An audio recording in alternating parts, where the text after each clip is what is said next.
Welcome to this explainer. Today, we're diving straight into one of the most terrifying, well-documented, and honestly hotly debated UFO encounters in American history. We are traveling back to 1955, to a dark, rural farm in Kentucky, to unpack an event that not only absolutely terrorized two families, but actually birthed one of the biggest pop culture sci-fi tropes of all time. Okay, let's set the scene. Picture yourself right in the middle of the Hopkinsville police station. The date is August 21st, 1955. It's late at night, and suddenly, the front doors just burst open. A deeply terrified group of people rushes inside. Now, Hopkinsville Police Chief Russell Greenwell later made a really compelling point about this moment. He said these weren't the kind of people who normally run to the police for help. As he put it, what they do is reach for their guns. These were tough, hardworking country folks. They didn't go running to the authorities over nothing. So something profound, something truly horrifying, had to have driven them from their home. And I think this number brilliantly illustrates the sheer, unadulterated panic happening in that room. When investigators measured the heart rate of one of the men who had just burst into the station, it was clocking in at an explosive 140 beats per minute. That is wild. The women and children were completely hysterical. This wasn't some elaborate prank. Their bodies were literally proving that they were in a state of absolute, genuine terror. Panic at the station. So who were these people? Well, the group consisted of nearly a dozen individuals, 5 adults and 7 children, from the Sutton and Taylor families. They lived out on a 28-acre farm in the tiny hamlet of Kelly, Kentucky. The family matriarch, Glennie Langford, lived in a very simple, unpainted 3-room farmhouse. We're talking no running water, no electricity, completely off the grid by today's standards. Yet right around 11 p.m. on this pitch-black night, they packed absolutely everyone into their cars and fled for their lives, entirely convinced that they were under siege. As they gave their frenzied reports to the authorities, the police started to realize the sheer magnitude of what they were dealing with. These folks genuinely, wholeheartedly believed they had just spent the last 4 hours in a literal shootout with otherworldly beings. They reported a silver object landing in a field, strange creatures emerging from the dark, and an intense, hours-long gunfight where their bullets were seemingly bouncing right off the intruders. Part 2. The 4-hour shootout. Looking at how this all went down, we can really trace the rapid escalation of the night. It all started around 7 p.m. when a family friend, 21-year-old Billy Ray Taylor, went out to the backyard well to grab some water. He claimed he spotted a bright silver craft with an exhaust showing all the colors of the rainbow dropping straight down into a nearby gully. He ran inside to tell everyone, but, they just laughed it off. That is until 8 p.m. when the family dog began barking incessantly. Billy Ray and Lucky Sutton went to the back door to check it out, and the nightmare officially began. Now, a really crucial point here is that both the Sutton and Taylor families provided incredibly specific, matching descriptions of the intruders. They described these entities as being about 3.5 feet tall, with oversized, almost perfectly round heads. They had glowing yellowish eyes and these incredibly long arms that almost dragged on the ground, ending in claw-like talons. And perhaps most strangely, for a dark, moonless night, their bodies gave off a shimmering glow, as if they were literally made of silver metal. Just listen to this vivid quote from the family matriarch, Glennie Langford. It paints such a chilling picture. She said it looked like a 5-gallon gasoline can with a head on top.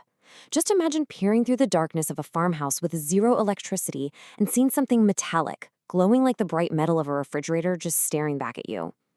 When these beings approached the house, the men absolutely did not hesitate. They grabbed a .22 rifle and a 20-gauge shotgun and just opened fire.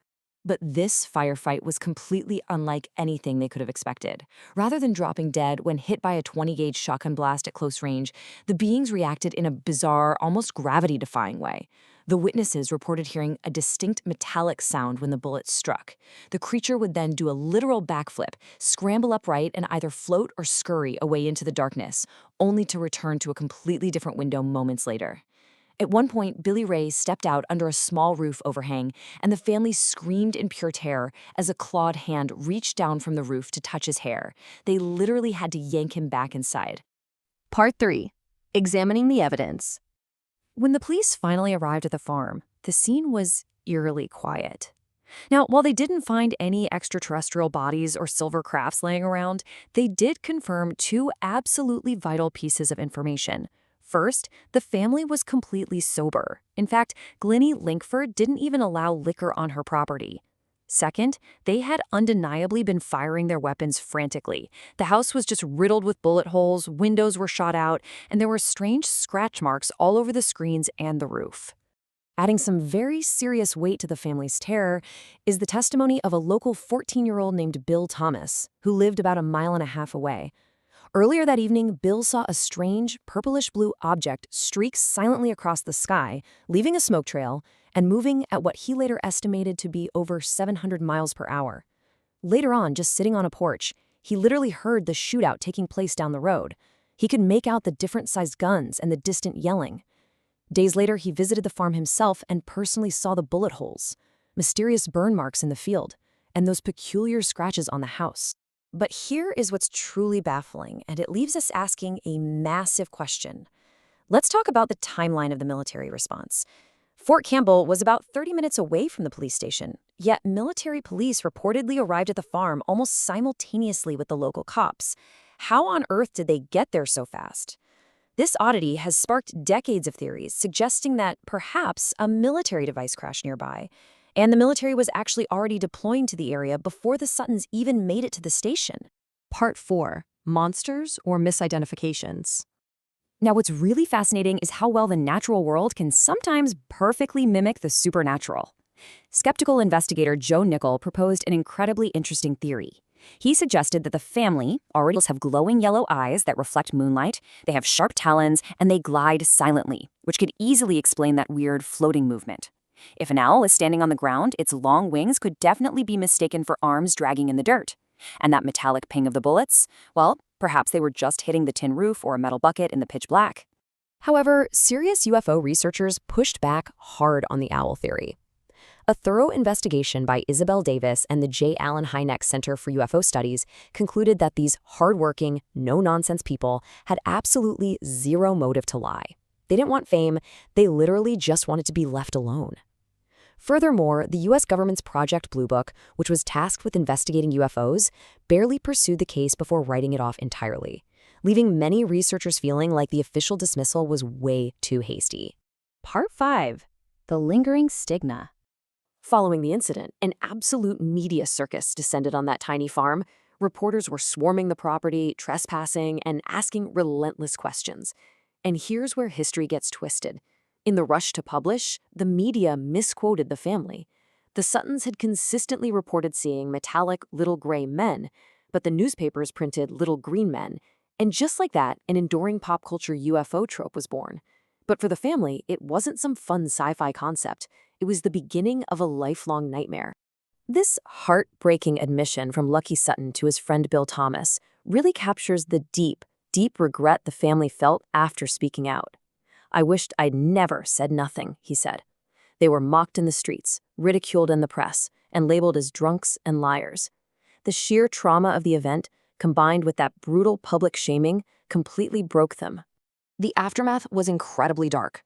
Curiosity seekers would literally trespass and steal items from their yard to keep as souvenirs. The family suffered a lifelong stigma. Glennie Langford moved out shortly after, absolutely terrified that the beings would return.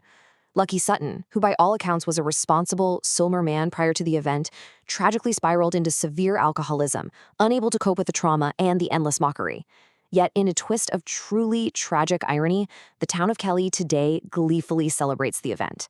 They host an annual Little Green Men's Festival featuring a 38-foot UFO in the local park, literally raising money off the exact same story that destroyed the Sutton family's reputation. So as we wrap up this explainer, we are left staring at the exact same mystery that confronted the police back in 1955. When you balance the terrified 140 beat per minute heart rates, the undeniable physical evidence of a massive shootout, that bafflingly fast military response, and the completely plausible possibility of hyper-aggressive owls, what do you think really visited that farmhouse in the dead of night? Was it just a bizarre trick of nature, a highly classified military secret, or something truly out of this world?